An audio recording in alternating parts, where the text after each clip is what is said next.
عبالتي لا يا علاوي مو رمضان يا مو رمضان، هاي تجهيزات هذه عند مطعم كباب سيد باسم، انت ما عندك فقط الاتصال وباقي المطعم وشوف لي الساعه، يعني الساعه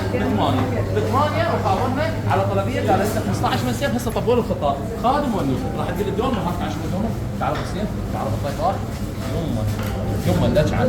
شوف اللجعه شوف الدوم عندهم على كباب سيد باسم، ما عندك فقط الاتصال وباقي المطعم، نترك القياده يمنا، نترك الشغل النظيف يمنا، نترك الشغل النظيف يمنا يا حبيبي، يلا يا عندي يلا عند دار يا ولد دار عندي دار تم ينفع معي نظر وكذا، يلا يا حبيبي شوف قطعه مال لحم بس تعرف الطيبات،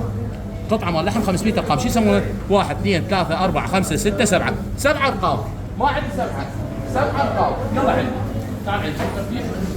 شوف الشغل وهاي صالح عندي شوف ايش صالح، يلا حبيبي مطعم كباب سيد باسم، انت اتصل والباقي علينا، انت اعسل والباقي علينا، ما لك شغله التوريخ يمي ما لك شغله، فيها مجال، هذا واحد كم شو يقول له لك تعرف ايش قد العزيمه كلفت له شده وشويه، عم على كيفك صلى على محمد وشبي يعني مصبراني شو تقولون شباب شو تقولون؟ تعليقات يقول لك ماكو هاي